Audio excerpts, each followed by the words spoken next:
네, 10차 밴드 정리 영상, 마지막 동영상 강의가 될 것 같습니다. 10차 분들 참 고생 많으셨습니다.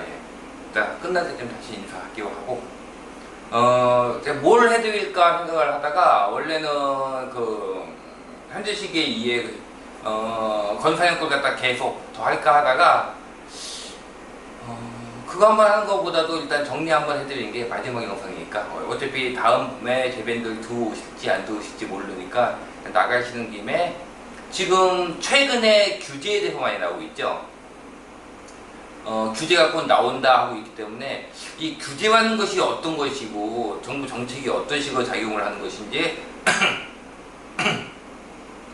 그 부분을 한번 제가 이렇게 말씀을 드려보면서 마지막 정리 영상을 끝내기로 하겠습니다.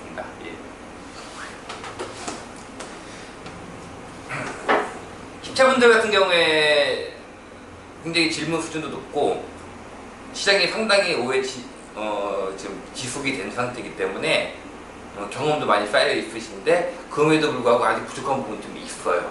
보면은 굉장히 기초적인 부분이나 또는 이게 시장이 너무 좋잖아요. 그러면은 기초나 기본을 공부하기가 안 좋아요.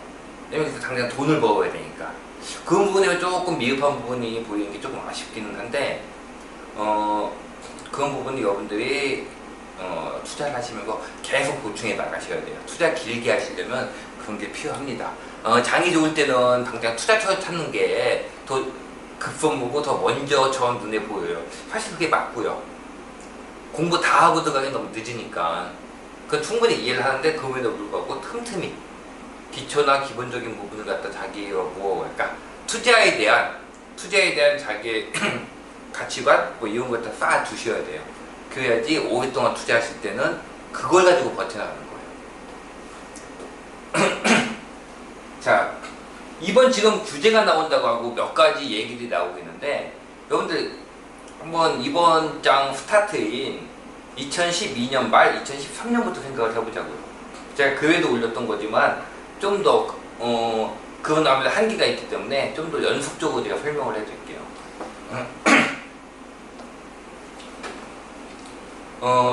그러니까 이 전 정부, 박근혜 정부에서 서승환 장관이 들어오면서 박근혜 정부가 첫 번째로 내는 정책이 무엇이냐면,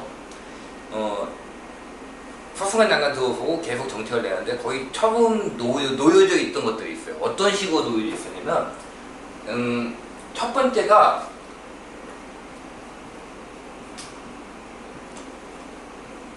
공급 축소였어요. 공급 축소하는 건 크게 말해서 신도시,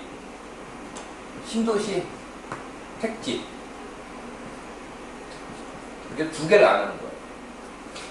최근에 올라온 글 보면 여기 대해서 질문들이 굉장히 많으신데 택조법이 폐지가 안 됐다고 하는데 다시 될 확률이 정말 없냐 라고 말씀을 하시는데 그건 질문 가치는 굉장히 좋아요. 좋은데 사실 조금 더 생각을 해보시면은 그게 크게 의미가 있는 질문이 아니에요. 여러분들이 거기까지 해 나가셔야 돼요.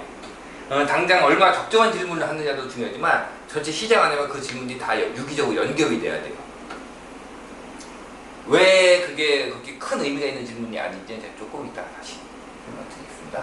자, 공급 축소 정책이라고 하는데 공급 축소 정책이라고 하면 여러분들이 우리가 공급이라고 하면은 일단은 이 신도시 택지, 이 토지 부분에서 시작을 해가지고 분양, 그 다음에 분양을 한 다음에 인허가, 분양하고 준공까지예요. 근데 이 부분 보세요.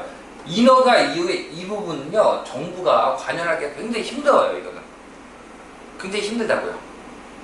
그러면 이거는 정부가 관여할 수 있는 건 이 토지 부분 쪽이에요. 그 다음에 인허가 분양 이쪽으로 나갈 때는 뭘 하냐면은 간섭을 한다고 하면 그러니까 늘린다 줄인다 하면 주로 금융 쪽을 건드려요. 금융 쪽을 건드리는데 이것도 금융 쪽을 가지고 하는 건 한계가 있어요. 왜냐면 이거는 보세요. 건설사 입장에서 이거는 생존이라는 문제예요. 생존 문제예요. 죽느냐 사느냐의 문제예요. 그러니까 왜 이렇게 집들이 많은데 건설사가 계속 짓느냐 하지만 건설사 입장에서는 당연한 거예요.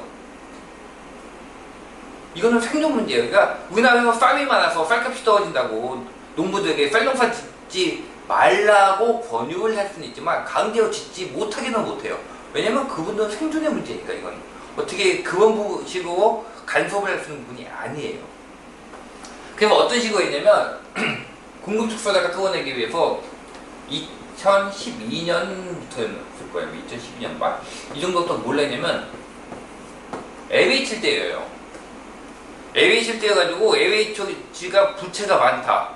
그리고 적자가 심각하다. 이런 식으로 계속 되면서 LH를 그럼 LH가 왜 부채가 많아지냐면은 이거는 임대하고 택지사업 이쪽 때문이에요. 이쪽 사업을 안 하면은 LH 부채가 그렇게 늘어나지가 않아요. 실제로 그 뒤로 LH 부채가 상당히 많이 죽었어요. 박근혜 정부 때. 예, 저도 LH 풀친인데 뭐 어떻게 하다 보니까 풀친이 됐는데 계속 뭐 얼마 주셨다 계속 날라왔어요. 이걸 안 하면은 부채가 준다. 그러니까 그렇다고 이걸 딱 공시적으로 하지 말라고 할 수는 없기 때문에 처음에는 LH 쪽을 떼어가지고 그리고 뭐 했다가 성과금 이쪽 저희가 계속 이쪽 이 LH 쪽을 쪼였어요. 그래가지고 신도시나 택지를 안 하는 쪽으로. 그 뒤에 나와요. 그 뒤에 신도시 택지 공식 포기는 2013년도인가 나왔는데 그 이전 2012년부터도 사실은 LH 쪽에 떼이면서 LH가 사업을 못하게 LH 쪽이 사업을 못해가지고 토지 쪽을 갖다가 이걸 멈춰버리면 이 뒤에 거는 나올 수가 없다고요. 근데 이거는 보시면 알겠지만 상당히 긴 기간, 인허가부터 준공까지만 해도 기간이 얼마가 걸리냐면 보통 30에서 48개월을 잡아요. 그러니까 2년 반에서 4년. 2년 반에서 4년 정도가 걸려요. 즉, 공급 축소 정책을 다 내놔도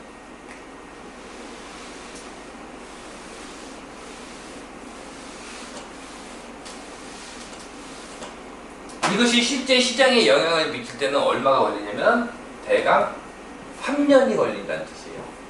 실질적으로 시장에 영향을 미치는 건 3년. 근데 보통 입주가 없다고 생각을 하는데 먼저 들어가는 경우가 있기 때문에 실제 영향을 미치는 건 한 3년부터 조금 땡겨지긴 해요. 근데 보통 그냥 3년 정도 기준을 잡아요. 자, 시장을 갖다가 이때는 지금하고는 정반대예요. 시장을 하반기 시장을 이렇게 반등을 시켜야 되는데 이것이 정책 효과가 3년 뒤에 나온다고요. 근데 이거는 굉장히 확실한 방법이에요. 이거는 그냥 굉장히 확실한 방법이에요. 방법이지만 문제는 너무 뒤에 나온다. 그래서 어떤 걸 쓰느냐? 투투액 전략을 써가지고 단기 정책을 내놔요. 단기책. 이거는 장기책이에요. 이게 뭐냐면 우리나라 현 정부의 부동산 정책이 어느 방향에 갈 것이다 하는 걸 갖다가 장기 정책으로 방향을 잡아주는 거예요. 이게 주예요. 이걸 주에 여기다가 이게 그러니까 이렇게 줄기고 단기책이 가지예요. 이렇게 가지를 치는 거예요. 원래 정책은 가장 좋은 건 이 방식이 나와줘야 돼요. 단기책으로 얘기를 해가지고 여러 가지 나오고 여러 가지 부양책들 쭉 나왔죠. 부양책 쭉 나왔는데 제가 그 중에서 눈여겨봤던 건 뭐냐면 인허가 아니라 의무 착공 기간.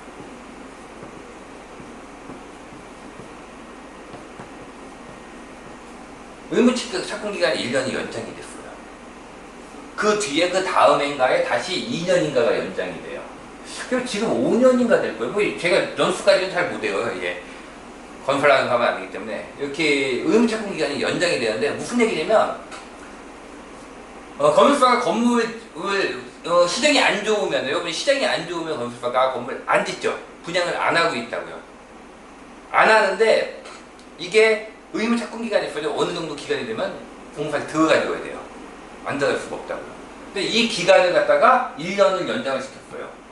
그럼 1년, 여기서 1년을 연장시켰다는 건 이게 연장을 시키기 전과 후는 무슨 차이가 있을까요? 앞에 1년 차이가 있는 거예요. 1년. 그 뒤에 다시 2년 연장을 시켰는데 이건 무슨 얘기냐면 정책을 갖다가 이때 단기책이 나오기 전 1년에서 2년 동안에 장기 정책의 효과가 나오기 전인 1, 2년 기간을 갖다 단기책으로 메꾸겠다는 뜻이에요. 그러니까 보통 이런 식의 정책을 피는 거예요. 근데 정책을 필 때 무조건 피는 게 아니라 이게 없으면 어떻게 되냐면은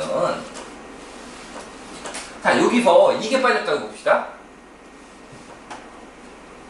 이게 없다고 봐요. 단기채거만 나와요. 그래서 의무 착공 기간이 2년에서 3년이 됐다고 쳐보자고요. 지금 현재가 이때예요. 시장이 안 좋아요. 착공 안 해요. 시장이 안 좋아요. 착공 안 해요. 근데 여기까지 안 했는데 지금 법이 이걸 딱 1년 더 늘렸다고 쳐보자고요. 자, 착공 안 해요. 착공 안 해요. 착공 또 안 해요. 그쵸? 그럼 이 다음에 어떻게 될까요? 먼저 2년 안 한 거랑 2년짜리, 3년짜리 뭐가 차이가 있을까요? 안 하고 안 하고 이건 해야 돼요. 이건 해야 돼요. 뭐가 차이가 있을까요? 아무리 없다고 하더라도 그래도 기본적인 물량은 나와요. 물량은 나오는 입장에서 2년 동안 안 됐던 것이 나오는 거예요. 물량이 착공이 들어가야 된다. 이거는 3년 동안 안 됐던 것이 들어가는 거예요. 즉 미원액기를 갖다 할 수밖에 없는 상황이에요. 어디에 미원액기가 더 많이 나올까요? 여기가 더 많이 나와요. 미원액기 물량이 되고 공급량에 의하여 공급량이 많아져요. 이건 왜 한 거죠? 공급량을 줄이려고 한 거예요. 공급량을 줄이려고 의무착공 기간을 늘려놓은 거예요. 2년에 3년으로. 이렇게 한 2년에 3년으로 하니까 공급량을 줄이려고 한 거예요. 실제로 이 2년간은 공급량이 안 나오는데 이것이 3년으로 늘어나서 공급량이 안 나오게 돼요. 하지만 이 효과가 끝나는 순간은 어떻게 되죠? 공급량이 오히려 더 많아진다.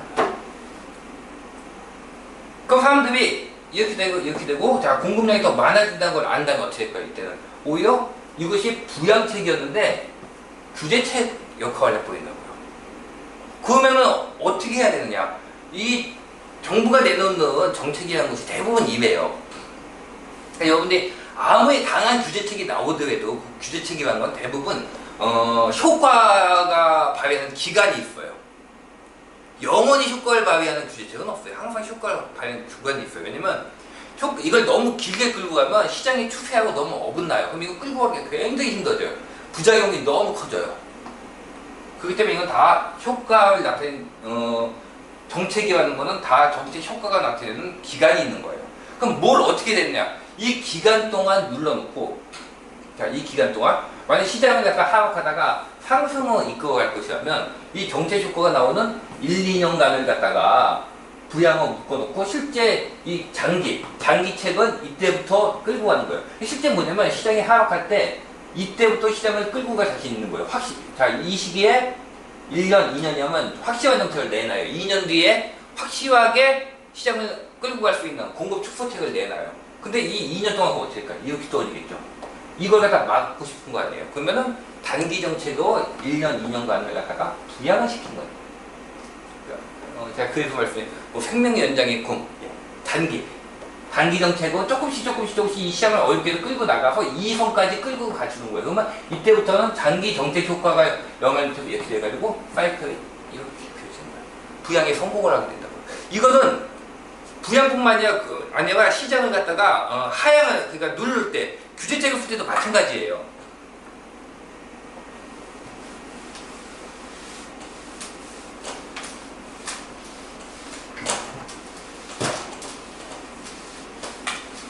시장에 규제책을 쓸 때도 제가 이번 정부 규제책이 나올 때마다 다 왜 잘 생각해 보세요. 규제책 나온 거 제가 일단 다 쓸데없다고 얘기를 해놓고 그 다음에 제가 어떤 식으로 말씀드렸죠? 규제책이 나오면 제가 적극 지금 매수 기입니다 하고 얘기하는 때가 적극 매수 기입니다 한 때가 언제냐면 거의 규제책이 나왔을 때예요.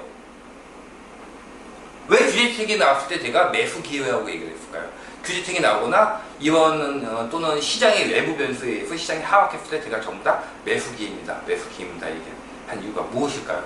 자, 시장을 갖다가 이렇게 올라가요. 이렇게 올라갈 때 이것을 다 시장을 하락을 시키고 싶어요. 하락을 시키고 싶어도 마찬가지예요. 확실하게 하락이 나올 수 있는 정책을 이때쯤에 내놓는 거예요. 왜냐면 이게 즉시 정책으로 시장의 하락을 내놓을 수 있는 정책은 없어요. 즉시 효과를 발휘하는 정책이라는 건요, 대부분 단기 정책이고 이거는 외부 변수 취급이 돼요. 그래서 이거는 효과를 발휘하는 기간이 짧아요. 즉시 효과를 발휘하지만 짧아요, 대신에. 그래서 이것도 만약에 이런 식으로 시장을 갖다가 안정을 시키고 싶다면 일단 뭘 내야 돼? 첫 번째로 내야 되는 건 뭐냐면 장기 정책이에요. 장기 정책. 그리고 사람들이 무엇을 인식을 줘요? 어차피 이거는 뭐고 할까? 시간 문제지 결국에는 안정이 된다. 시간 문제일 뿐 결국은 안정된다. 이 사인을 먼저 줘야 돼요. 그러면 이 시간에 여러분들 같으면 어떻게 하겠어요? 장기 정책인데 시간 문제일 뿐 결국 안정된다면 이것이 언제 안정이 될지를 살펴보겠죠.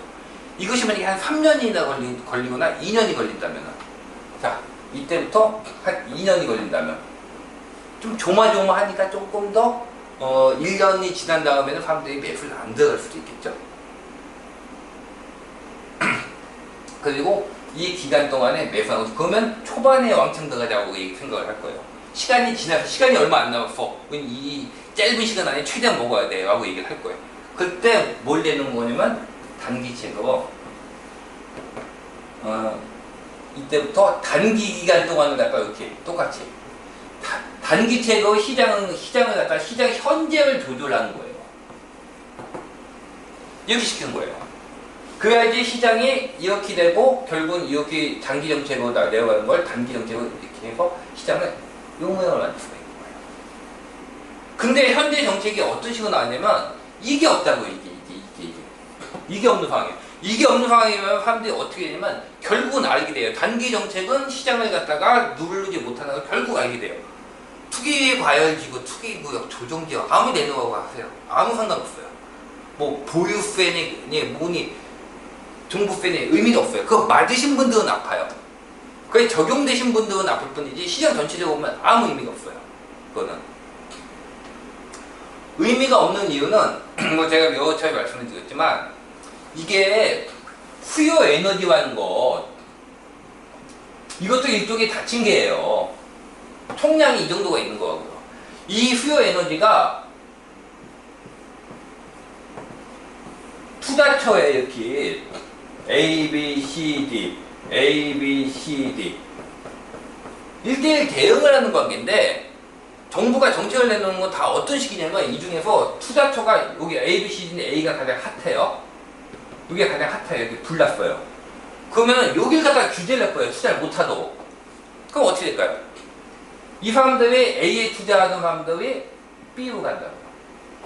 그러면 여기가 불이 나요. 그럼 여기도 규제를 내요. 그럼 어떻게 될까요? 이런 식으로 된다고. 그게 원래 1111 대응하던 게 1112 22 대응이 될 거예요. 그럼 어떻게 될까요? 보통 규제가 나오는 건 거의 다 큰 곳이에요. 큰 곳. 비싼 곳.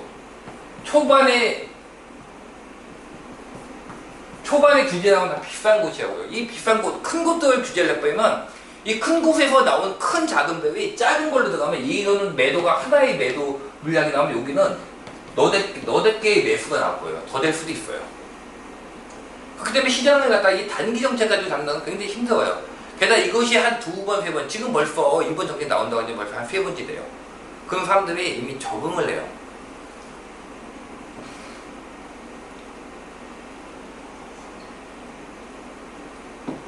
약에 내성이 생긴다고 하듯이 사람들이 경험적으로 이 정책도 얼마짜리 정책이다. 대책이 나오면 이건 얼마짜리 대책이네, 몇 달짜리 대책이네, 몇 달짜리 대책이네라고 생각을 해요. 그 몇 달 대책이네가 무슨 뜻이냐면 결국은 한시적이네 라는 걸 알게 돼요. 그걸 알게 되면 어떻게 되느냐? 우리가 이때를 갖다가 매도가 아니라 매수 기회로 들어가게 되는 거예요. 그래서 정책의 효과가 이 단기적 정책의 효과가 점점 짧아져요. 이게 어지간한 거 내놔서는 듣질 않아요. 약 같은 경우에 내성 생기듯이 점점 정책에 대한 내성이 생긴다고요. 그렇기 때문에 결국 내놓는다고 한다면 이게 나와줘야 되는 거예요. 얼마 이후에는 시장이 안정이 되는구나. 그 이전의 기간 동안 먹고 나와야 되는데 그 이전에 먹기가 굉장히 애매하네. 정부가 뭐 보유기간을 늘리네, 뭐 거주기간을 늘리네, 뭐 중과세를 굉장히 뭐 복잡하게 만들었는데 먹기가 굉장히 애매한데 또는 뭐 이번에 사실 지금은 시기도 좋아요. 물량기간이기 때문에 역전 패널이나 뭐 자금도 생각보다 많이 들어갔네. 근데 이건 리스크도 있는데 그럼 이거 들어가지 말까? 이렇게 생각을 할 수도 있다. 그래서 시장을 안정시키려면은 무조건 이게 나와줘야 되는 거예요. 장기 정책이 나와야 돼. 이 장기 정책은 뭐냐면은 지금 여러분들 제가 밴드에 올렸지만 결국은 다 분위기야. 결국은 공급이다. 결국은 공급에 이거 말고 없어요. 공급 말고 시장을 갖다 장기적으로 할 수 있는 건 아무것도 없어요. 지금 네이버 댓글 보고 세금을 떼면 어떠느냐, 뭘 하면 어떠냐는데 아무 효과 없어요, 그거요.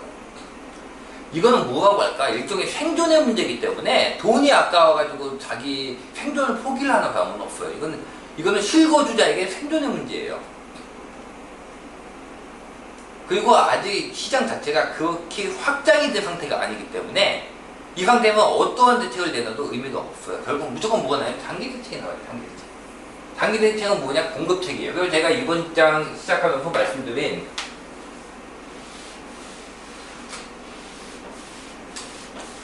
결국 여러분들이 생각을 해야 될 것은 공급책이다. 정부가 무엇을 공급으로 들고 나올 것인가.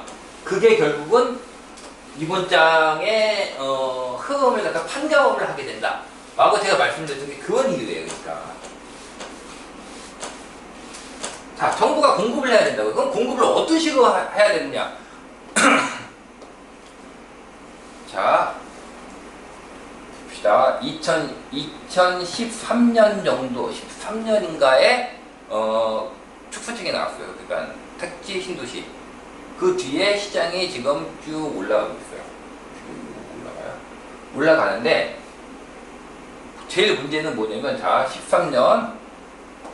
13년에 시장이 반등을 했지만은 봅시다. 13년에 시장을 반등을 했지만 14, 15년 같은 경우에는 아직 미분양이 많은데요. 미분양이 많고 건설사에서도 확신이 없기 때문에 보통 1년 반 정도 지난 후에 인허가가 늘기 시작한다는 거죠.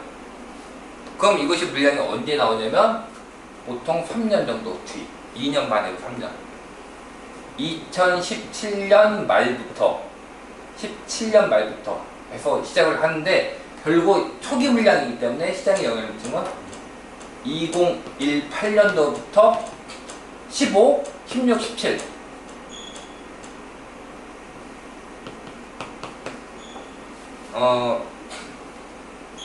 기억해 두셔야 될 건 이때 택지를 잡았다는 거예요. 그렇기 때문에 물량이 언제 가장 많이 나올까요? 초반에 나와요. 택지가 무한정이면 시장이 상승세면 뒤로 갈수록 물량이 많이 나온 게 맞아요. 여러분들 지방하고 수도권이 뭐가 다르냐면 지방은 이 토지 부분이 굉장히 아직도 여유가 있는 부분이 많아요. 그래서 상승장이 길어지면 뒤로 갈수록 물량이 많이 나와요. 이런 데는 사실은 굉장히 위험해요. 그리고 이런 데는 실수장에서 유동성장 넘어가고 상승장이 올라가게 되면 공급량도 같이 올라가요. 공급량이 같이 올라가요. 그래서 점점 공급량이 늘어나면서 얘가 유동성을 소진을 시켜요. 결국 이 유동성과 이 공급량의 힘겨루기가 돼요. 언젠간 공급량이 유동성을 넘어설 수밖에 없어요. 시장이 사이클을 그리는 이유는 뭐냐면 상승하면서 유동성장을 들었으면 유동성보다 공급량의 증가분이 더 많아져요. 이게 택지가 무한정이면은. 왜냐면 시장이 좋을수록 건설사는 더 많은 물량을 내놓을 수가 있고 더 많은 물량에서 수익이 나니까 더 많은 물량을 내놓을 수가 있어요. 계속 나온다. 이건 택지가 무한정일 때예요. 그리고 지방 같은 경우에는 택지가 많은 지방 같은 경우에는 보면은 시장이 상승을 하게 되면 물량이 점점 더 많이 나와요. 근데 수도권에서는 기억해보세요. 여기 2013년에 택지를 끊었어요. 그러면은 시장이 좋아지면 물량을 더 내놔야 되는데 더 내놓을 물량이 안 나와요. 왜? 택지가 없기 때문에. 그래서 공급 물량의 맥시멈이 제가 언제라고 말씀드렸죠? 공급 물량이 나오는 게 2018년부터 2019년이 맥시멈이라고 말씀드린 거예요. 이 시기가 지난 다음엔 어떻게 된다? 택지가 없. 내가 갖고 있는 총합이 이건데 이걸 갖다가 초반부에 기관총에 거가지고 다 쏴버린 거예요. 그냥 나중이 되니까 이 초감이 아쉬운데 택지가 아쉬운데 태죽지가 없어요. 있어야 져서 수익을 냈는데 없다고요. 이 상황이 나온다고요. 그리고 수도권장이 원래는 실거주량의 유동성장 되고 유동성에서 공급량과의 싸움이 일어나서 결국은 공급량이 이기는 게 원래 짜여져 있는 사이트의 시나리오인데 여기서 공급량이 당연히 나와줘야 되는데 나와줄 택지를 막아버린 거예요 지금. 제가 서승환 장관이 맨 처음에 내놨을 때 이거 토끼모유네? 라고 제가 몇 차례 말씀드렸더니 그때 그걸 보면 제가 토끼모유라는 얘기가 굉장히 잘 쓰는데 토끼모유라고 쓰고 그다음에 또 이거 일종의 대못이네. 정권이 바뀌어도 이거 방법이 없겠는데 라고 한 이유가 뭐냐면 이런 것 때문이에요. 자, 그러면은 문제는 언제냐? 제가 이걸 처음 얘기했을 때는 정권에 이렇게 박근혜 대통령이 먼저 먼저 물러날 줄 몰랐으니까 18년을 기준을 잡았어요. 18년 기준. 자, 이때 바뀐 정부가 어떤 식으로 부동산 시장을 접근을 하느냐의 문제예요.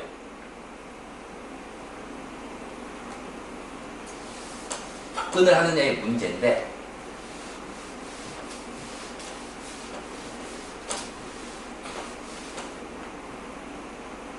여러분들이 여냐 야냐 이런 걸 떠나가지고 저는 그렇게 생각해요. 저는 뭐 여당이나 뭐 저도 정치 성향이 없는 건 아니에요. 있긴 있지만 제 생각은 여든 야든 저는 기본적으로 어느 대통령이 됐든 간에 국가를 운영을 하면서 뭐 자기가 뭐 돈을 먹고 말고 비밀 저지르고 말고 국가를 운영하면서 기본적으로 국가를 갖다가 자기가 자기 취임 기간 동안에 국가를 망쳐야겠다 라고 생각하는 대통령은 없다고 생각을 해요. 기본적으로 할 때는 누가 됐든지 간에 그게 뭐 보통 일반적인 사람의 생각이죠. 저는 그것도 마찬가지로 생각을 해요. 그래서 저는 어느 정도는 할 때 정당성이라고 하는 게 중요하다고 생각을 해요. 정당성이라는 거. 그러니까 알고도 읽어봐. 그러니까 지금 현재 이 시장이 이렇게 된 걸 두고 부동산에 뭐 보니까 딴 데 보니까 뭐 이렇게 현 정부가 일부 시장을 갖다 이렇게 뭐 망쳤다. 뭐 기타 등등 뭐 이런 뭐 장관들이 자기가 뭐 다 뭐 집이 강남에 집이 있기 때문에 저는 근데 그런 거는 너무한 그냥 던지기 좋아하는 바라고 생각을 해요. 그렇지는 않다고 생각을 해요. 당연히 잘 해보고 싶었던 건데 그게 다 한계가 있는 거예요. 입장에서 사실 이번 정부도 마찬가지. 어떻게 보면 좀 시기가 그 정책을 펴기가 굉장히 안 좋은 시기예요. 먼저 정부에서 이걸 다 잡아놨어요. 택지부터 시작을 해서 공급량을 일단 줄여놨기 때문에 이거는 제가 2018년도에 정권이 바뀌어도 방법이 없다. 대못을 박아놨다고 얘기를 했던 이유가 뭐냐면 택지 지정을 먼저 해놔야지. 직정을 먼저 해놓고 거기다 어느 정도 이게 돼 있어야지 거기다 공급을 할까 말까를 갖다가 고민을 하는데 이번 정부는 택지라는 게 아예 없는 상태에서 들어와요. 그러니까 이거는 공급을 할까 말까 고민을 할 수가 없어요. 고민을 하기 위해서 일단 택지부터 만들어야 돼요. 택지가 있어야지 공급을 할까 말까가 되는 건데 이걸 갖다 막아놓은 거고요. 그러면은 제가 말씀드린 질문에서 택지를 갖다가 뭐 할 확률이 없느냐, 정말로 공급이 안 나오냐? 물론 할 수 있죠. 대신에 뭐가 필요해요? 이거는 시간이 필요해요. 시간이 필요하다고. 시간이 필요하기 때문에 이거는 시간이 필요하기 때문에 택지를 갖다 이렇게 근데 끊어놓은 거에서 몇 년 후에 영향을 미치듯이 택지를 다시 스타트를 해도 택지를 조성하는 택지 조성 기간이 필요해요. 그 다음에 뭐가 필요해요? 건설 기간이 필요해요. 건설 기간이 얼마? 3년. 택지 조성 기간은 이거 굉장히 길어요. 택지 조성 기간. 이게 여러분 이거 상당히 길어요. 근데 LH 같은 데 들어가지고 LH 가면은 우리나라 80년도부터 택지 리스트 쭉 떠요. 제가 살던 곳이 첫 번째에 올라가 있는데 알고 보니까 굉장히 지금 낡은 노후된 도시인데 보니까 그때 당시 기준으로는 신도시였더라고요. 80년도 택지. 하여간에 택지가 만들어지는 시간이 굉장히 오래 걸린 거예요. 이게 그냥 되는 게 아니에요. 시간이 무조건 많이 걸려요. 그래서 이걸 갖다가 바오바오 할 수 있는 거를 갖다 찾는데 그래도 시간 걸려요. 그건 대규모가 되지가 않는다고요. 즉 택지를 이제부터 조성을 해서 건설을 한다는 건 건설만도 3년인데 택지 조성 언제 하고 건설 언제 할 거냐고. 이게 안 된다고. 이게 된다 하더라도 무엇이다? 시간이 상당히 걸려요. 자 보세요. 지금 2013년부터 지금 2018년도까지 4, 5, 6, 7, 8, 5년 동안 상승을 해왔어요. 그리고 택지를 지금부터 짓기 시작을 한다고 3년이에요. 근데 택지를 지금부터 짓는다고 택지 만드는 데만도 최소 걸려도 몇 년 이상이 걸려요, 이게. 그럼 이것만 의존했다 이번 사이클이 그냥 굉장히 길어질 수 있다는 거예요. 뭐 이버버인 10년, 이버버인 20년 나오듯이 막가는 10년, 막가는 20년 나올 수가 있는 거예요, 이게. 그럼 전 정부에서는 이 나쁜 놈들이냐, 왜 이렇게 했냐, 아무 생각이 없이.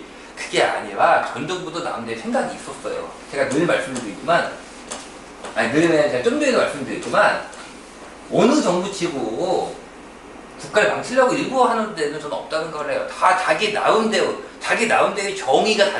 정의가 틀릴 뿐이지, 자기 나름대로 정의에 맞춰서 국가를 이끌어 가려고 노력을 한다고 생각을 해요. 기본적으로는. 물론 거기에 대해서 저도 뭐 비판적인 부분이 있는 건 있는 거지만, 그걸 떠나가지고 왜 이렇게 했느냐? 구도심 재생 때문이에요. 구도심 재생. 구도심 재생을 하려면은 이번에 지금 사실은 제가 기사 안 올렸는지 모르겠는데 그저께인가 그 기사 올렸던 것 같은데, 거기 보면 권사년인가 연구위원회 올린 것 중에 굉장히 의미 있는 얘기가 나와요. 굉장히 의미 있는 얘기가 나와요. 구도심 재생이 되려면, 제가 사실은 그건 제가 예전부터 늘 말씀드렸던 얘기인데, 구도심을 재생하려면 뭐가 없어야 된다? 조건이 두 가지가 있어요. 하나는 무조건 상승기여야 돼요. 상승기가 아니면은 구도심 재생이 안 돼요. 여러분들이 지금 잘 알죠?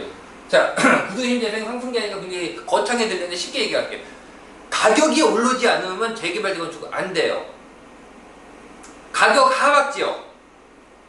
그러니까 지금 현재 가격 하락 지역 생각해보세요. 지방의 가격 하락 지역 있죠. 거기 재개발 재건축 되나요? 진행돼요? 쭉쭉 잘 진행되나요?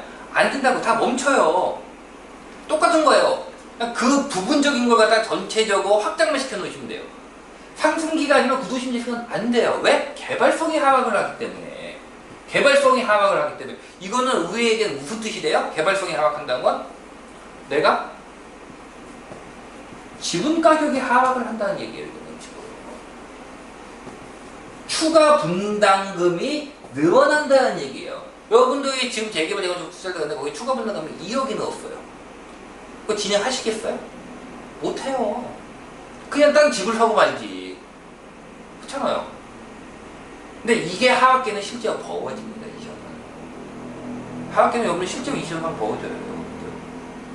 뭐 추가 분담금이 뭐 2억씩 늘고 막 이런 현상이 실제로 버거워져요. 그건 어떻게 될까요? 멈췄다고요. 그래서 무조건 상승기에 서면 돼요. 구도심 재생을 하려면. 두 번째 조건이 뭐냐면 택지가 없어야 돼요. 택지가 있는 곳은 구도심 재생이 안 돼요.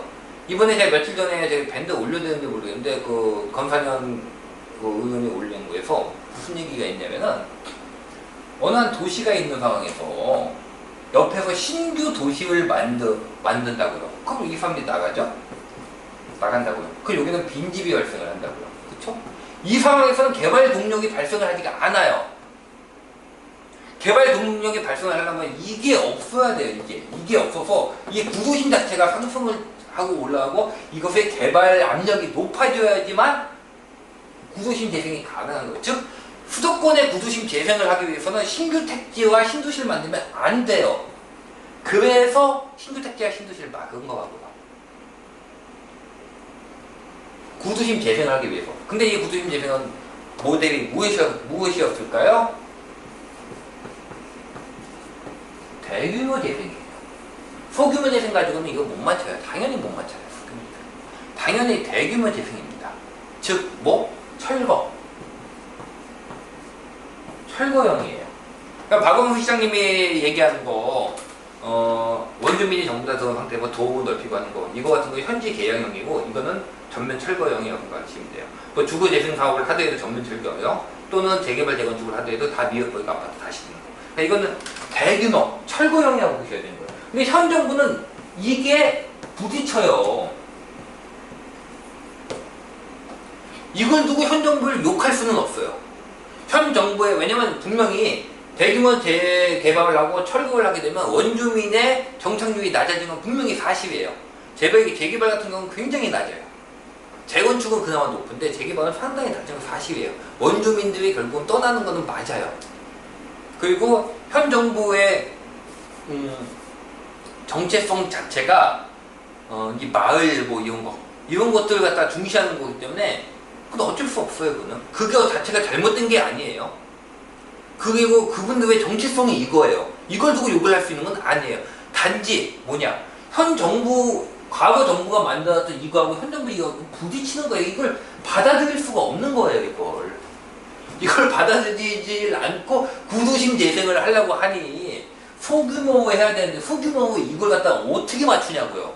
공급량을 갖다가 맞출 방법이 없는 거예요. 그러니까 현 정부가 일부 망친다고 얘기를 하시는데 현 정부 일부 망친 게 아니라 현 정부의 자기의 정체성에선 이걸 받아들일 수가 없는 상황인 거예요.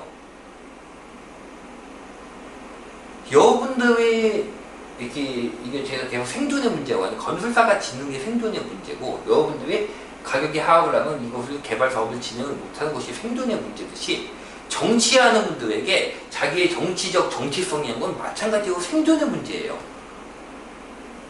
그냥 네가 야 이건 이렇게 하니까 그냥 물러나라고 얘기할 수 있는 분이 아니에요. 각자 생존의 문제가 달라요. 이분들에겐 이것도 생존의 문제, 자기 정체성이라는 것 자체가.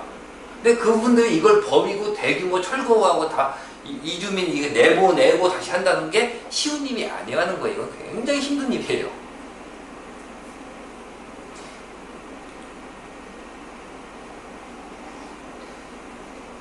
그러다 보니까 이건 지금 현 정부가 대규모 공급을 내놔야 되는데 내놓을 방법이 없는 거예요. 그것을 하면 어떤 방법밖에 없느냐? 남은 건 신도시예요. 결국은 신도시를 내놔야 되는데 사실 제 생각은 그래요. 현 정부에서 부동산 정책을 담당하고 있는 김수현 씨가 사실 택지를 갖다 그렇게 쉬워하지가 않아요. 택지 쉬워하시는 분 아니에요. 그건 책이나 평소에 얘기하는 거 보면 신도시도 분명히 필요하다고 얘기를 하는 분이에요. 저는 김수현 씨가 뭐 개인적인 평가는 냅두고 이 김수현 씨가 개인적인 평가가 아니라 우리가 좀 알고 있어야 되는 게 굉장히 특이한 분인 게 이분 같은 경우는 대규모 택지도 나쁘지 않다고 얘기를 하는 쪽이고 그걸 보면 굉장히 현실주의자예요. 반면에 보통 제가 좀 전에 말씀드렸듯이 대규모 철거 과거 정부는 그 대규모 철거를 기준에 두고 맞췄는데 현 정부에서는 이것이 정치성과 어긋난다고 하잖아요. 근데 김수현 씨는 특이한 게 이분은 대규모 철거도 할 수 있다고 얘기하는 분이에요. 근데 이분 굉장히 특이해요, 사실은. 그러니까 이 정통 야당, 지금은 여당 쪽이 정통 민주당 쪽이나 이쪽에서 보자고 하면 조금 결이 달라요, 좀. 그러니까 우리는 김수현 씨가 굉장히 이렇게 막 흉보는 경우가 많은데 그리고 가끔은 생각이 좀 경직되어 있다는 부분도 드는데 의외로 현실주의자이기도 해요. 어떤 면에서 보면은 신도시 할 수 있다고 얘기를 하면 동시에 대규모 철거 이거는 거의 사실 금기거든요. 대규모 철거하고 이주시키는 거 이거 사실 어떻게 보면 민주당 쪽에서는 거의 금기인데 이거 실제적으로는 이거 말고는 방법이 없다고 얘기를 하는 분이기도 해요. 그러니까 아주 그러니까 우리가 이렇게 되노니까 막 여기서 욕을 하는데 그럴 정도 분까지는 사실 아니에요. 내가 굉장히 현실에 대한 파악도 하고 있는 분이에요. 전혀 현실 파악 못하고 있는 분은 아니에요. 당연한 얘기죠. 그래도 국정운영 경험이 있는 전 노무현 정부 때 이번 정부 몇 년을 운영을 하는데 현실과 감각이 아예 없다고 얘기를 하는 것 자체는 좀 무리죠. 하여간에 신도시 방법이 있는데 이분들도 분명히 알 거예요. 모르지 않아요. 지금 신도시를 갖다 깍깍 잘못 만들었다가는 보자고요. 이게 무슨 문제가 생기냐면은, 그래서 내가 지도동 2013 하던 걸로 해요. 괜찮다. 자, 2018부터 그럼 정권이 바뀌고 2018에 물량이 나오는데 이것이 2019에 끝난다고요. 그럼 이때 시장이 잡히느냐? 제가 보기에는 이때 시장이 안 잡힐 확률이 크다고요. 왜? 2017 말에 뭐가 있었죠? 재투자가 있기 때문에 2018부터 뭐가 되냐면 멸심이 집중이 돼요. 그리고 제가 만든 시간표에 의하면, 제가 그러니까 이번 달 스타트하면서 시간표 말씀드리겠는데, 시간표에 의하면 2015년 말부터 서울 중심지 재건축이 시작을 하고, 그거부터 1, 2년이 지나면은 주변지 재개발이 스타트를 해요. 그럼 즉 2017년 말, 지금 작년 말 정도부터는 주변 재개발이 점점 퍼져나가게 돼 있어요. 그러니까 이거는 점점 기하급수적으로 커져요. 그럼 어떻게 되냐? 시간이 지나면은, 제가 좀 전에 아까 말씀드렸죠? 장기 정책에서 공급이 나면 시장이 꺾어진다는 것이 있어야 되는데, 시장의 사이즈는 어떻게 정반대로 돼요. 시간이 지날수록 멸시이 커진다. 공급량이 없어진다는, 둘 다 상승의 사인을 갖다가 장기적으로 두고 있다고요. 이 상황인 거예요. 이 상황에서 지금 단기 규제만 나오니까 먹히지가 않는 거예요. 당연히 이거는.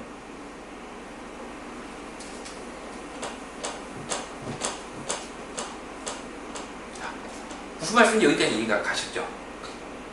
지금 현재가 이상. 그리고 2018, 2019가 되면 멸심이 본격적으로 나오기 때문에, 게다가 보세요. 17년 말까지 재초제가 적용이 되면, 재초제 적용돼서 제일 크게 두들겨 맞는 데가 어딜까요? 보나마나 중심지예요. 뭐 인천 같은 데도, 제가 있는 인천 같은 데도 참 늦은 동네죠. 예. 인천 같은 데도 재건축 있겠지만, 여기는 그렇게 큰 영향은 없어요. 많이 올라야 영향이 있는 거지, 예, 그게 큰 영향이 없기 때문에 정말 크게 맞는 데는 강남 재건축 이런 데들. 그렇기 때문에 여기는 어떻게 하든지 2017년 말까지 관리 처분을 통과시키려고 할 거고요. 그럼 얘는 멸심이 언제 나오냐? 2018년도에 나오겠죠. 지금이네요. 2018, 지금 이제 멸심이, 즉 중심지 멸심이 2018, 2019에 나오게 된다는 거예요. 중심지 멸심이 2018, 2019에 나오기 때문에, 이거는 사실 이게 어떻게 보면은 좀 애매해요. 재건축 초과이익 환수제가 하필이면 17년 2017 말에 관리 처분을 잡았기 때문에 어쩔 수 없이 2018, 2019가 되면은 뭐가 되냐? 멸심이 집중이 돼요. 이거 어쩔 수가 없는 거예요. 참 묘하게 잡아놨죠? 그래서 제가 2018, 2019가 물량 구간이지만 반대로 무슨 구간이다? 멸심 구간이다 라고 말씀드린 게 이런 이유 때문이에요. 그럼 이때 시장이 잡히느냐? 저는 안 잡힐 확률이 크다는 거예요. 잡힐 확률도 없진 않아요. 단기적으로 시장이 잡힐 확률이 물론 없진 않은데, 하지만 그럼에도 불구하고 안 잡힐 확률이 상당히 크다는 거예요. 그럼 어떻게 되느냐? 2018, 2019를 지나가면서 시장이 안 잡힌다면 이 뒤에는 물량이 없다고요. 그래서 제가 뭐하고 있죠? 사람들이 이걸 인식하는 순간, 야, 이 정도 물량인데도 시장이 안 잡혀? 근데 이제 물량이 없네? 그럼 무엇을 하게 된다, 사람들이? 공포를 느끼게 돼요. 여러분, 집이 많은 것은 생존의 필수품이에요. 있어도 좋고 없어도 좋은 뭐 쉽게 반지 같은 게 아니고 무조건 생활의 필수품이에요. 근데 살기 위해서 무조건 집이 있어야 돼요. 난 평생 서울 있으면서 서울집 하나도 없이 살고 싶다 하는 분은 아무도 없을 거예요. 나중에 물량이 나오면은 사야지. 돈이 모이면 사야지라고 생각을 하고 있는데, 이때 야, 이 정도 물량인데도 부동산이 안 잡혀. 근데 앞으로 물량이 아예 없대. 택지 아예 없대. 그럼 어떻게 될 것 같으세요? 공포. 이 공포가 무서워요. 실제, 그러니까 여러분들이 보면 시장에, 현재 시장에, 뭐가 시도와? 비이성적인 상승이라고 얘기를 하시는데, 여러분들, 이 상황에서 이성적이면은, 그건 그분이 이상한 거예요. 아니 근데 이 전쟁터 나가는데 막 총알이 날라오는데 이성적이시면 그분이 이상한 거예요. 와 후유증 도망가면 그게 정상이에요. 그게 이건 자체는 비이성적일지 몰라도 투자자는 이걸 이성적으로 파악을 해야 돼요. 이 상황은 비이성적인 공포가 나올 것이라는 걸 이성적으로 파악을 하시라고요. 비이성적인 가격 상승이 나올 것이라는 걸 이성적으로 판단을 하는 게 투자자예요. 이건 비이성적이니까 우리가 알 수가 없어가 아니라고요. 그러면 그건 투자자가 아니에요. 투자자는 이걸 다 이성적으로 파악을 하셔야 돼요. 그래서 제가 2018, 2019 나오면서 다시 자 그럼 이때는 어떠한 공포가 나올까요? 서울에 난 평생 살아도 우리 아들부터 손자 때까지 가도 집 못 사겠다 라고 하는 공포가 발생을 하면 무엇이 될까요? 집을 사자. 아무거나. 이것이 어떤 현상과 똑같죠? 일단 집을 사자. 아무거나. 자, 이번 장 초기에 발생한 실거주장의 성격과 똑같은 거예요, 이거는. 그리고 제가 실거주장에서 유동성장 갖다가 다시 실거주장으로 올 것이다고 얘기하는 게 이 얘기를 드린 거예요. 물량이 이렇게 많은데도 집값이 안 잡혀? 안 떨어져? 여러분들 지금 집값 잡힌다고 해도 얼마가 떨어질 것 같으세요? 침체기 들어갈 수는 있거든요. 그렇다고 지금 집값이 예전처럼 다시 반값 떨어질 것 같으세요? 안 떨어진다고요. 결국은 그리고 점점 멸실 확대 기간인 거 분명히 기억을 하셔야 돼요. 시간이 지날수록 장기 정책이 나와 있는 상황이 아니기 때문에 시간이 지날수록 한번 공포를 느낄 수밖에 없어요. 이거는 여기 다 실수요자가 얼마나 되는지 모르겠지만 투자자가 주로 많으실 거예요.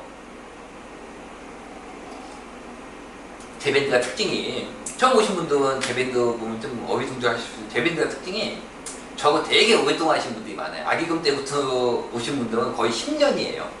그래서 연세도 좀 있으세요. 연세도 있으시고 그리고 이 강남에 예원대에 있으신 분들이 굉장히 많아요. 사실은. 근데 그래도 투자자 말고 실거주자분들 있으실 거잖아요. 실거주자분들 잘 생각해보세요. 이거 되게 무서운 일이에요. 되게 무서운 일이면 어떻게 해요? 일단 인서울에 집을 한 채 마련을 하자가 나올 수가 있어요. 이러면 시장 전체가 다시 실거주장 성격으로 돌아갑니다.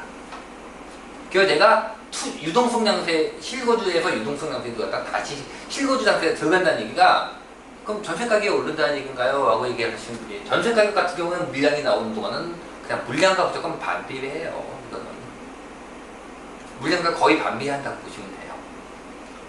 그래서 꼭 전세 가격을 위주로 실거주장이 나온다는 게 아니라 시장에 사람들이 매수할 때의 마음가짐이 실거주장과 비슷해진다는 얘기예요.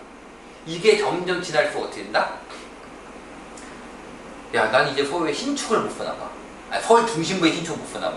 그러다가 어떻게 됐어요? 강북 같은 데도 신축이 이제 날라가죠? 서울 중심지의 신축에 아니 강남의 신축에서 난 서울 강북의 신축도 못 사나봐. 됐다가 그 다음 게 날라가기 시작하면 나는 인서울도 못 하나봐가 돼버리면 그때는 일단 인서울부터 일단 하나 매수를 하자가 된다고요. 이게 가장 무서운 시기예요. 이렇게 돼버려요. 사람들이 공포를 느끼고 이 희소성이라는 게 부여가 되는 거예요. 주택의 희소성이 여러분 생존의 필수품에 희소성이 부여되면 어떻게 되냐면요. 여기 제밴드 여성분들도 꽤 많으신데 예전 생각해보세요. 안 먹으면 죽는 거 아니었는데 배추 파동 났을 때 배추가 얼마씩 갔었죠? 배추 대체용품, 양배추 김치 MB 때 막 청와대에서 양배추 김치 드셔봐. 사람들 막 욕했죠. 양배추는 얼마인 줄 아냐? 양배추도 개당 10,000원이다 라고 하면 욕했죠. 그거 안 먹으면 죽는 거 아니에요. 근데도 이 생활 필수품이나 이런 것에 확보하지 못하면 내 생존이 위험할 수 있다. 그리고 희소성이 부여됐다면 이때는 우리가 이성적으로 판단할 수 있는 가격을 넘어가 버려요. 이게 비이성적이라고 욕을 하실 게 아니라 이런 상황이 비이성적인 상황이 나올 수 있다고 여러분들이 항상 이성적으로 파악을 하셔야 돼요. 이걸 여러분들이 이성적으로 파악을 하시면 투자를 할 때 굉장히 쉬워요. 뭐라고 할까? 굉장히 리스크가 적고 안정적인 투자가 가능해요. 자, 하여간에 이렇게 돼서 결국에는 공급책을 내놔야 되는데 이 공급책을 내놓자니 방법이 별로 없다는 거예요.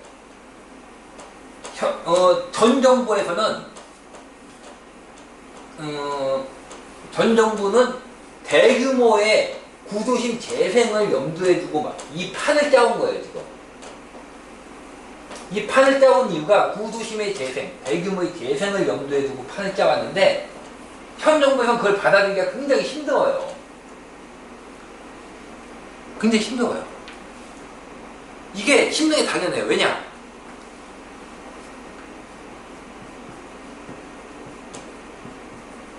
대규모 공급은 언제 나올까요?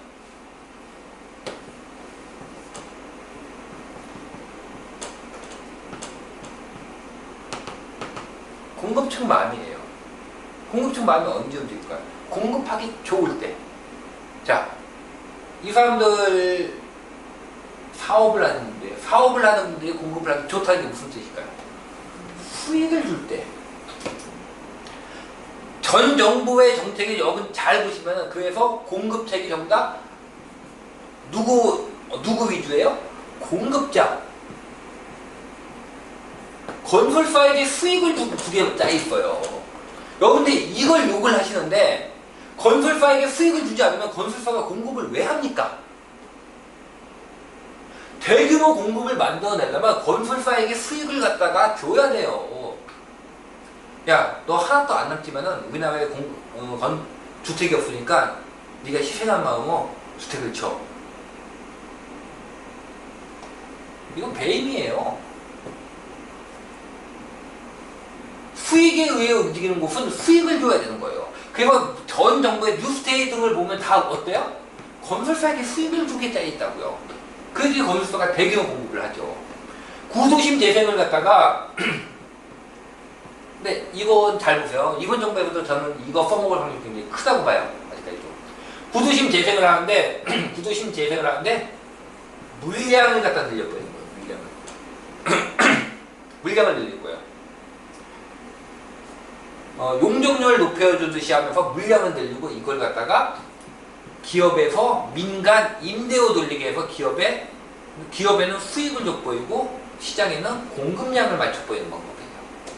아주 작은 건데 이번 정부에서는 여기서 전 정부와 뉴스테이가 이번 정부의 공적 임대가 차이가 없습니다라고 하시는 분들이 있는데 아니에요. 아주 작은 차이인데 이번 정부에서는 건설사의 수익을 제한해 보여요. 건설사의 수익을 제한하면 건설사가 굳이 나서서 이 구조심 재생을 통해서 대규모 공급을 이끌어낼 이유가 없어요. 그리고 건설사의 수익을 뺏어서 누구에게 준다? 세입자에게 준다고 얘기합니다. 세입자 누구예요? 수요 측이에요.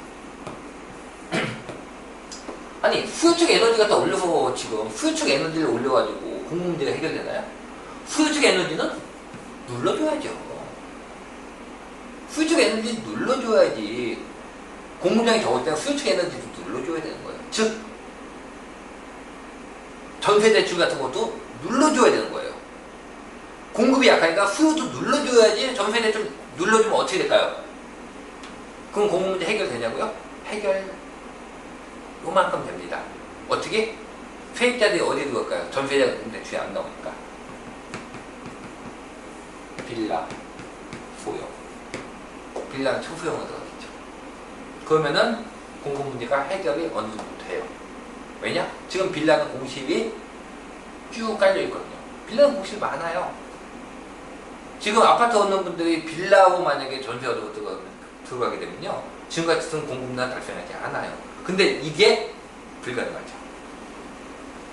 원래 복지받는 거는 주기는 쉬워도 뺏기는 힘든 겁니다. 지금 이런 식으로 했다가는 난리가 날 거예요.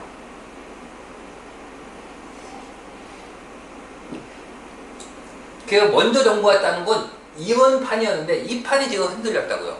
그럼 이번 정부는 방법이 없느냐? 저는 이번 규제 안에서 이게 나올 거라고 봐요. 이 공급책이. 공급책이 나와줄 거라고 보는데 아주 방법이 없냐고 본다면 아주 방법이 없지는 않아요. 사실은 있어요. 굉장히 좀 복잡한 건데 이걸 여러분들이 설명을 드리기가 굉장히 복잡한데 연밴드 분들은 아시겠지만 사실 있어요. 첫 번째 방법은 신도시예요. 신도시. 근데 문제가 뭐냐? 여러분 보세요. 신도시를 만든다는 얘기는 택지를 갖다가 만든다는 얘기인데 택지를 만들게 되면 뭐가 되면 보상금이 풀려요. 부동산 시장을 단기적으로 움직이는 가장 큰 요인 중에 하나가 하락장에서는 아니에요. 지난 하락장에서도 보상금 풀렸지만 부동산 시장 안 움직였어요. 모든 것은 추세 하에서요. 상승장애와는 가정 하에서 보상금이 풀렸을 때는 부동산 시장이 꽤 크게 움직일 수도 있습니다. 그리고 이거는 뭐가 되냐? 첫 번째는 보상금의 문제가 있고 두 번째는 시간이 걸려요. 아까 말씀드렸듯이 짓는 데만 3년이에요. 택지를 아무리 뚝딱뚝딱 만들어도 이것도 몇 년 걸려요. 이번 정부안에 효과가 안 나온다는 얘기예요. 이거는 지금 효과가 안 나와요. 시간. 세 번째, 신도시를 만든다가 무엇을 의미할까요? 분양인데 이 분양이라는 게 사실 굉장히 애매합니다. 2013년에서 14에서 15년도 때 14, 15 때 분양이 나올 때 사람들이 뭐하고 있냐면 하도 분양 때문에 시장이 망한 지가 한 5년 되다 보니까 분양 나온 것들이 되게 겁내했어요. 그때 제가 뭐라고 말씀을 드렸냐면 분양이라는 것은 두 가지 의미가 있다. 하락장에서 물량이 많을 때의 분양은 시장을 하락시키는 물량 공급의 의미가 있지만 상승장에서의 분양은 상승장에서는 건설사는 당연히 최대한의 이익을 갖다 추구하기 때문에 분양 가격이 계속 올라간다. 오히려 시장을 갖다 끌어올리는 역할을 합니다. 그리고 상승장에서는 여러분들 가장 좋은 게 뭘까요? 지금 수도권에서 집을 하나 산다면 제가 보기엔 분양이에요. 뭐 너무 안 좋은 지역들 말고 물량과 과다 터져서 하는 지역 말고는 분양 제일 좋아요. 사실은. 분양은 꽤 인기 상품이에요. 그래서 오히려 어떻게 된다? 분양이 신도시를 하게 되면은 이것이 장기 공급책인 거는 맞아요. 하지만 단기적으로는 오히려 부양태 성격을 가지게 돼요. 이게 힘든 거예요, 지금. 그러니까 이게 세상에 쉬운 게 하나도 없는 거예요, 지금. 장기적으로는 공급책인 게 많은데 단기적으로는 부양책이 될 거예요. 장기적으로는 이게 맞아요, 분명히. 물량이니까. 하지만 단기적으로 부양을 시켜버릴 수가 있다.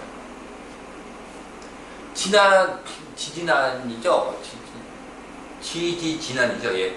그 노무현 정부 때 노무현 대통령 그때 신도시 지정된 곳 중에 하나가 검단이었죠. 예, 검단 신도시. 그것도 물론 물량이에요. 신도시죠. 예. 분명히 악재예요. 공급이기 때문에. 하지만 단기적으로는 난리가 났었죠.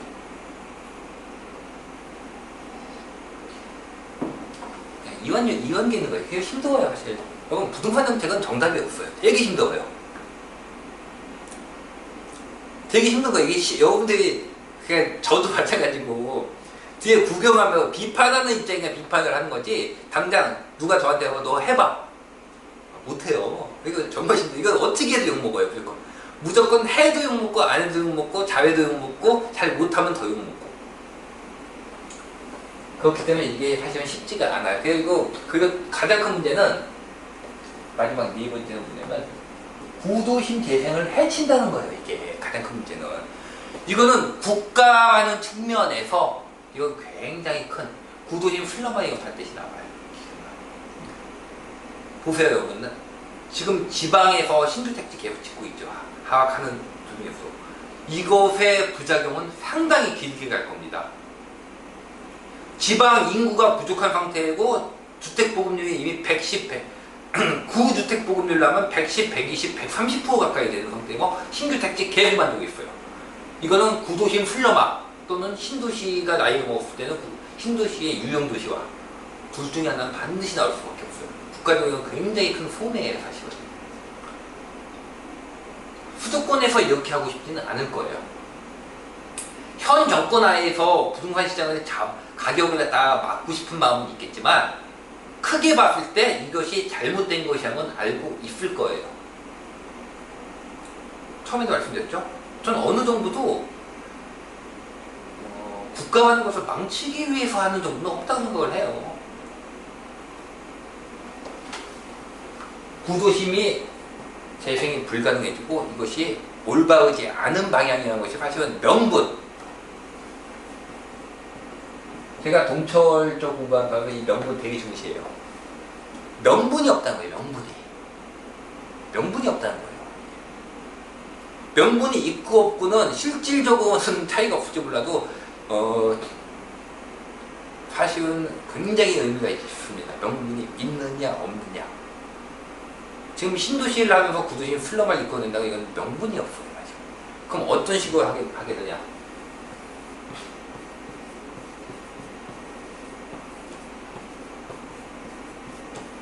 즉시 공급이 가능한 소규모의 택지 정도가 아마 가장 정답일 거예요. 왜냐면 현실주의자이기 때문에 현실을 완전히 버릴 수는 없고, 그렇다고 해서 이렇다고 신도시 아예 가장 확실한 공급책 중에 하나는 신도시 아주 내부일 수 없기 때문에 이번 정권 안에서 답이 나올 만큼 즉시 건축이 가능한 소규모는 있어요. 소규모는 있잖아요. 대규모 택지, 대규모의 장기적인 택지가 없다는 거지. 소규모는 있어요. 소규모의 즉시 공급 가능한 이런 곳에서 공급책을 내는 거예요. 일단 예측하는 거예요. 근데 이거 하나 갖고는 부족해요. 그러면 무슨 방법이냐? 전 정부에서 했던 게, 자, 신도시가 있고 두 번째가 뭐였다? 구도심 재생, 민간임대. 세 번째가 민간임대거든요. 첫 번째, 이거는 소규모 즉시 공급하는 걸로 좀 내놓으면 돼요. 그리고 구도심과 민간임대를 섞어서 2+3을 만들어서 하는 방법이 있다고 생각을 해요. 무슨 방법이냐면 일단 지금 언급되는 것 중에 하나가 임대비율 상향. 이거는 의미 있다고 봐요. 임대비율 상향. 임대비율 상향도 의미가 있는데 여러분들이 사실은 좀 알고 계셔야 될 게 있는데 이것도 잘못 알고 계신 분이 많은데 재건축에서 임대비율 상향하는 건 의미가 있어요. 표준 건축비를 갖다 주거든요. 근데 재개발에서는 아니에요. 재건축하고 재개발하고요.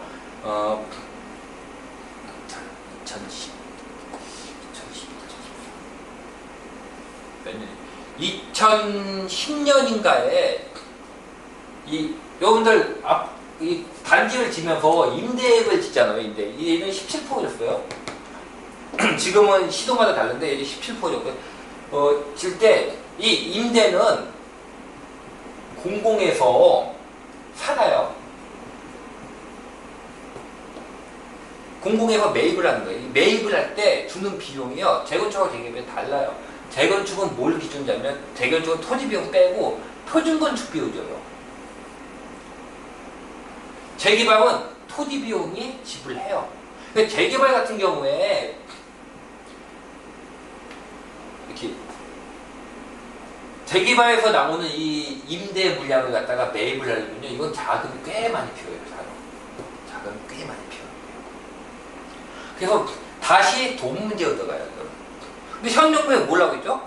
자금을 통해서 민간 임대도 이게 공적 임대하고 해서 여기도 자금을 투여하고 있잖아요. 지금 자금 투여인데 되게 많아요. 자금이 한정적이에요. 그래서 전 정부의 공급책이 무서운 이유가 뭐냐면은 수익을 누구에게 준다? 전 정부는 수익을 기업에게 준다고요. 정부에서는 공적 자금 투입을 안 해요. 그래서 공급 확대를 하도 해도 상관이 없어요. 재정 투입을 안 하고 기업 쪽에서 수익을 통해서 공급 확대를 하는 거예요. 이번은 기업에서 수익을 갖다가 한정을 지어놨어요. 그리고 뭐예요? 공공 자금이 투입이 된다고요. 그렇기 때문에 무작정 늘릴 수가 없는 상황인데 여기서 임대 비율을 갖다 높이게 되면은 이것도 공적 자금이 마찬가지로 이 공적 자금을 또 떼서 여기다 줘야 돼요. 이게 뭐냐? 아랫돌 윗돌이니까. 임대를 늘리는 게 문제가 아니라 자금이 계속 나가줘야 된다고요. 근데 이 자금이 재개발 같은 경우에 자금은 굉장히 제가 그 임대 이쪽에 대한 자금은 굉장히 커요. 작지 않아요. 이거 제가 자유집이 있는데 옛날 당시 10년 전 거 자유집이 있는데 당시에 군포 역세권 개발이었을 거예요. 군포 역세권 개발 자유집 보면은 임대 쪽하고 조합원분 임대 정부의 사간 임대 그 다음에 또 뭐냐 일반 분양 이렇게 봤을 때 임대가 굉장히 쌀 것 같잖아요. 가격이 안 그래요. 조합원 일반 분양분보다 조금 싸요. 조금 별 차이 없어요. 별 차이 없다고요.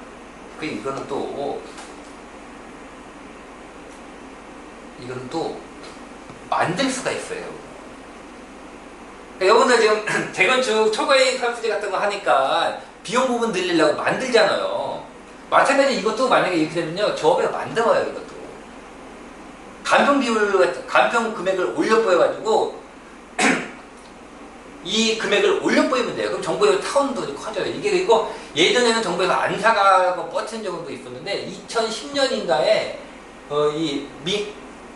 개발 사업에 나오는 이 임대 물량 같은 경우에 정부에서 의무적으로 사가지고 공공에서 의무적으로 사가지고 법제화가 됐어요. 이미 2010년인가 법제화된 걸로 기억을 하는데 그래서 의무적으로 인수를 하게 돼요. 공공에서 누가 인수를 하느냐?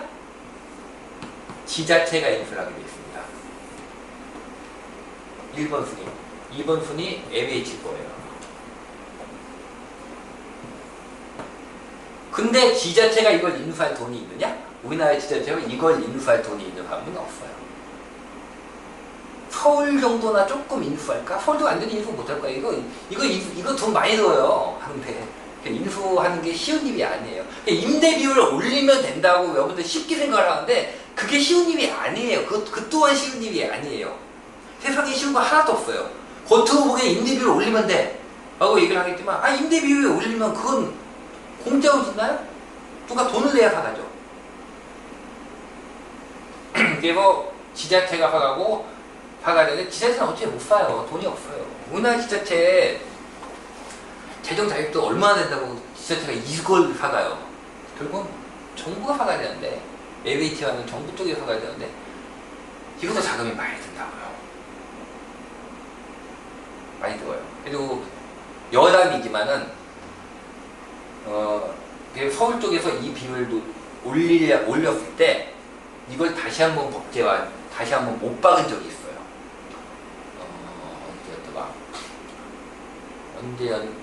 제가 정확히 기억은 안 나는데 이 순서를 다시 한번 못 박은 적이 있어요. 이게 무슨 얘기냐면 저는 그렇게 받아들였어요. 임대비율 네가 올리는 거 왜냐면 지자체장이 올리는 거예요. 임대비율 지자체장이 결정하는 거여서 인천 같은 경우는 없어요. 임대비율이 현재 없거나 5%가 되고 서울 같은 경우는 이게 굉장히 높아요. 높이 올리면 그러니까 뭐 A라는 시에 시장이 올렸으면 네가 돈 내와. 정부에서 돈 못 준다. 네가 돈 내라고 다시 한번 짚어놓은 적이 있어요. 제가 언제적 자료인지는 기억이 안 나는데 그렇게 오래된 자료는 아니에요. 한 1, 2년 안쪽이에요. 그래서 이걸 갖다가 인수하는 것도 쉽지가 않다는 거예요. 임대비율을 올려가지고 하는 것도. 그럼 이걸 어떻게 해야 되느냐? 그래서 먼저 정부에서는 이걸 갖다가 이렇게 임대비율을 올린 게 아니라 이걸 갖다가 뉴스테이어 방법을 올리는 거야. 민간 임대로 바꿔서 민간 임대가 기업에서 인수를 해서 수익을 내면서 운영을 시켜버리면 되는 거야. 어차피 공급량인 건 똑같아요. 여러분 공공에서 나오던 민간에서 나오던 공급량은 똑같아요. 내가 민간 임대에 들어가 산다고 살면은 한 채만 사는 거고 공공임대에 들어가 산다고 집 두 군데 왔다 갔다 하면서 살 수 있는 건 아니에요. 어차피 공급량이 똑같다고요. 공공이든 민간이든. 그럼 얘가 수익을 내는 건 얘네 사정인 거고 시장 전체로 보면은 물량의 확보하는 측면에서는 똑같다고요. 그래서 전 정부에서 뉴스테이가 제가 무섭다고 얘기를 했던 거예요. 제가 이번 장 시작하면서 여러분들 예전에 얘기할 때 뉴스테이 무서워요. 저는 이거 계속 보고 있어요. 라고 하는 얘기가 뭐냐면 이게 무지막지한 공급량이 나와줄 수가 있기 때문이에요. 무지막지한 공급량이 나와줄 수 있는 이유는 무엇 때문이다? 정부의 재정 투입이었기 때문에. 근데 현재는 정부의 재정 투입이 있는 형태이기 때문에 이 형태에서는 무지막지한 공급량이 안 나와요. 그리고 현 정부에서 임대주택 공급 저거 나왔지만 실제로 뉴스테이보다 양이 적어요. 실제 뉴스테이보다 공급량 자체가 막 늘렸다고 얘기 나와 있는데 거기 막 기숙사 이런 거 다 들어가고 실제 보면은 이런 식의 그러니까 양호한 주택, 시장에 영향을 줄 만한 양호한 주택의 공급량은 오히려 박근혜 정부 때가 더 많았습니다. 문재인 정부 때 더 적어요. 왜? 자금이 투입되니까 한계가 있는 거야. 자, 이거 좋네요. 첫 번째 신도시. 그러면 어떤 방식으로 하느냐? 어떤 방식으로 하냐면 그래도 방법이 아주 없냐면 아주 없는 건 아니에요. 이 구도심 재생을 갖다 있죠? 구도심 재생을 갖다가 이거하고 누구나 집 있죠? 누구나 집을 갖다가 연결시키면 방법이 없진 않아요. 사실은. 저는 이 방법 왠지 쓸 것 같아요. 지금 수기는 왜 안 나오나 했는데 사실 수기는 조금 애매한 시기였어요. 왜 애매하냐면 명분이었어요. 이 명분이 나오려면 정말로 공급이 부족하다고 하든지 정말로 주택값이 미친 듯이 뜬다든지 뭐 이런 게 있어줘야 돼요. 구도심의 재생과 누구나 집을 갖다가 하게 되면 어떻게 하냐? 자금 투입, 이것도 마찬가지로 자금 투입이 되지 않느냐고. 이 자금을 어디서 구하냐면 누구나 집은 자금을 누구한테 구워요? 뉴스테이가 기업에서 구워왔다면 누구나 집은 투자자에게서 구워오는 게 뉴스테이예요. 아니 누구나 집이에요. 누구나 집을 갖다가 투자 상품으로 만들어서 끌어들이는 거예요. 그러면 구도심 임대와 누구나 집 하면서 용적률 상향 주면서 공급률을 밀어버리면 효과가 있긴 있어요. 없진 않아요. 저는 이 두 가지 방법이 지금일지 나중일지 모르겠지만 결국은 나오긴 나와줄 거고 편이에요. 이거는 누구나 집에 대해 여러분들이 좀 더 이해를 하셔야 되는데 이거 되게 웃기고 되게 무섭고 되게 재밌어요. 한편의 영화 같은 건데 내놓으면 정말로 어떤 뭐랄까 판을 갖다가 판을 바꿀 수 있을 정도의 유력을 갖춘 건데 아직 안 나오고 있어요. 왜냐면 이게 여러 가지만 좀 걸리는 게 되게 많아요. 진짜 내놓을 수밖에 없는 상황이 아니면 그냥 내놓기 힘들어요. 이거는 명분이 쌓여야지 내놓을 수가 있는데 점점 제가 보기에는 명분이 쌓이고 있어서 저는 이거 나올 가능성이 굉장히 크다고 봐요. 그러면서 구도심 재생 누구나 집을 결합시키면 누구나 집을 갖다가 예전에 뉴스테이하고 어떻게 보면 비슷해요. 뉴스테이는 수익을 누구에게 주냐 기업에게 주냐 이거는 수익을 누구에게 주냐 투자 열기가 뜨거울수록 투자 자금을 끌어들이기 쉽죠. 그래서 이걸 갖다가 실수요자하고 세입자에게 확정된 이익을 주는 방식이에요. 투자자는 변동을 가져가. 그렇다 지금 분위기에서는 사실 이건 어떻게 보면 좀 불합리한데 그럼에도 불구하고 지금 같은 상승장이면 아마 투자자들 뛰어들 거예요. 이거 지금 같은 상승장이면 충분히 뛰어들 수 있다고 봐요. 이렇게 되면서 공급량을 맞출 수도 있어요. 사실 이거 하면 되게 정부 입장에 좋은 게 굉장히 많거든요. 하여간에 공급량에 대해서 제가 나올 수 있는 거 지금 3가지 말씀드렸어요. 이거는 제가 이번 장 초기부터 말씀드린 거예요. 사실 왜 초기부터 말씀드렸다는 이유 말을 왜 하냐면은 뭐랄까 굉장히 중요한 얘기예요. 중요하다. 그러니까 시장의 근본적인 요소예요. 무엇으로 공급량을 맞출 것인가. 제가 이번 장 초기부터 계속 말씀드린 거예요. 결론은 무엇이다? 2018, 2019년이 지나면 물량이 없다는 걸 정부가 알고 시장이 그걸 깨우치는 순간 시장이 결국 이 많은 물량인데 시장이 안 떨어져? 근데 앞으로 물량이 없어간 걸 아는 순간 그때부터는 다시 실거주장이 시작을 되면 다시 굉장히 뭐랄까 위험한 상황이 오는 거예요. 근데 그 상황에서 정부가 결국은 어떠한 공급책을 내놓을 것인가예요. 이것이 이번 장의 포인트가 되는 거예요. 그래서 결국 정부가 내놓은 거는 결국 신도시, 두 번째는 구도심 재생. 근데 아까 말씀드렸듯이 구도심 재생 제가 계속 말씀드렸지만 구도심 재생이라는 것은 반드시 멸시를 만들어 놓기 때문에 장기적으로는 신도시랑 똑같아요. 장기적으로는 시장에 억제적인 건 맞는데 단기적으로는 시장에 불을 붙이게 돼요. 시장에 부양책 역할을 하게 돼요. 신도시, 구도심 이게 다 마찬가지예요. 그러면은 그 악영향을 줄이려면 어떻게 되느냐? 최대한 구도심 재생하는데 물량을 끌어내야 돼요. 물량을 최대한 뽑아내야 돼요. 구도심 재생인데 즉 일반 분양 물량을 최대한 뽑아내야 돼요. 이걸 최대한 뽑아내면 어떻게 되죠? 조합은 좋죠. 수익이 나죠. 근데 이 수익을 갖다 조합에게 준다는 얘기는 투자자에게 준다는 얘기죠. 그렇게는 하기 싫겠죠? 그러니까 어떻게 했다? 이걸 갖다가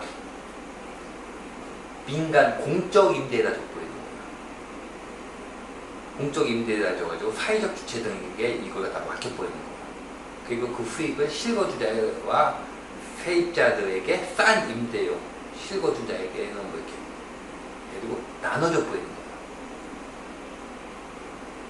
그러면 자금은 어디서 거느냐? 공적 자금 대신 투자자에게 투자 자금을 끌어오면은 사실은 퍼즐은 딱 맞춰줘요. 이걸 하기 위해서는 뭐가 돼야 되느냐? 규제가 굉장히 강해야 돼요. 규제가 강해야 되고 또 시장의 상승세가 활활 타올라서 사람들이 미친듯이 투자처를 찾아 헤매야 돼요. 근데 투자를 할 만한 게 만만한 게 없어야 돼요. 그래서 사실은 시기상은 딱 맞아요. 맞기는. 그럼 우리 투자자들은 어떻게 대처를 해야 되느냐? 일단은 지금 상황에서 변수는 2018, 2019예요. 그래서 제가 항상 말씀드릴 때 2020년 보고 투자하시라고 하죠.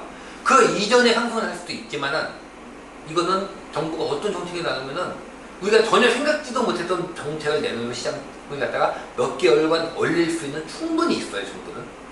단기적으로는 정부는 힘이 굉장히 막강하기 때문에.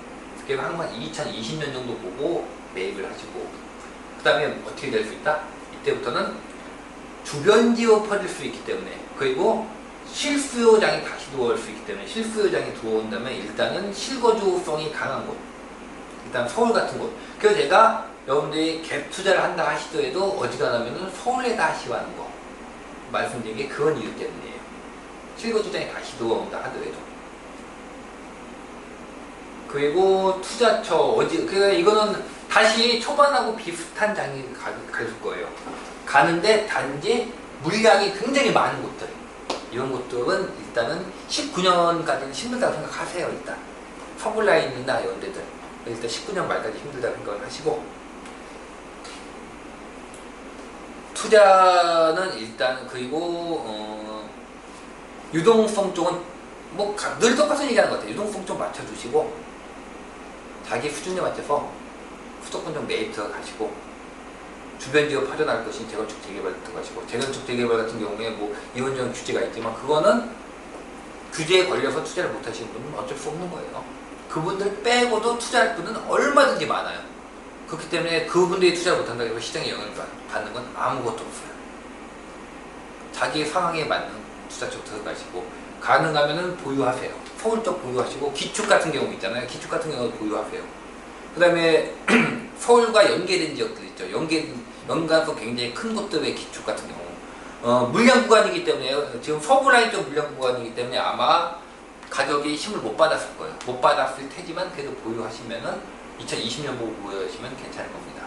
그리고 규제가 나온다 하더라도 규제는 영원하지 않다는 거. 항상 보통의 경우 아무리 세봤자 6개월 넘기 힘들다는 거.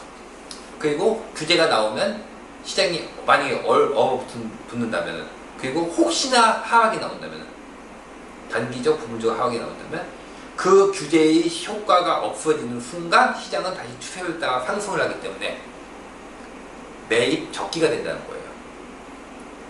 그래서 제가 재건축 연한 같은 거 나와가지고 시장에 묶였을 때 그때도 마찬가지로 매입 적기라고 말씀드렸던 거고 재건축 뭐 연한 갖다가 정부에서 판단을 하기 이런 얘기가 나오면 시장에 묶였더라도 그건 오히려 매입 적기라고 말씀을 드린 이유는 그건 일 때문인 거예요. 규제가 나와서 시장이 꺾인다 하더라도 그 규제가 효과가 떨어지는 순간 그래서 이번에 지금 뭐 파미대책도 그렇고 그 뒤에 그 연안도 그렇고 나오는 거 떨어진 것들, 그런 것들은 추세가 그 규제의 효과가 없어지고 추세가 효과를 발휘하는 순간 떨어진 폭 이상으로 다시 상승을 하기 때문에 오히려 규제로 인해서 묶인 것들, 침체가 된 것들이 투자할 때는 눈여겨볼 만한 곳이 된다는 거예요. 이 정도면 제가 10차밴드 정리 영상 드리고 싶은 말씀은 어지간히 드린 것 같네요. 예. 한 달 동안 고생 정말 많으셨습니다. 제가 이번 10차밴드는 저도 지금 목이 안 좋은 게, 저도 동영상 강의 이렇게 많이 올려온 거는 이번이 한 2번째, 3번째인 것 같아요. 상당히 좀 많이 올리고, 저 나름대로 신경 많이 썼어요. 많은 분들 들어오시고, 많은 분들이 들어오셨기 때문에 저도 가능하면 좀, 어떻게 해서 하나를 좀 전해드리고 싶어서 했는데, 어떻게 효과가 있었는지는 모르겠습니다. 항상 기억해 주세요. 단기적인 투자처를 아는 것이 더 수익이 나고, 여러분은 투자자고 수익이 나는 것이 중요하기 때문에 당연히 그것을 우선시할 수도 있지만, 틈틈이 기초적인 부분, 기본적인 부분, 부동산의 기본에 대해서 자기의 시야에 대해서 넓히려는 노력은 항상 하세요. 여러분들이 부동산 투자를 1, 2년 할 것이라면 안 해도 돼요. 이번 투자가 마지막이라면 하실 필요 없어요. 하지만 여러분들이 어차피 부동산 투자는 앞으로 10년, 20년, 30년 동안 30, 40대 분들은 30년, 40년 동안 투자하셔야 돼요. 그러면 기본이 돼 있느냐 안 돼 있느냐가 그 오랜 기간 동안 반드시 영향을 미칩니다. 이번 장에만 돈 많이 벌었다고 좋아하시는 분들, 투자처만 찾아가지고 투자처 기동량으로 돈 많이 벌었던 분들, 그분들 중에 상당수는 아마 이번 장 하락기 때 큰 손해를 보게 되실 거예요. 그게 싫으시면 기초적인 부분, 기본적인 부분 꼭 공부하세요. 예. 정말 고생 많았고, 한 달 동안 저도 만나서 반가웠습니다. 예. 10차 밴드 여기까지 하겠습니다.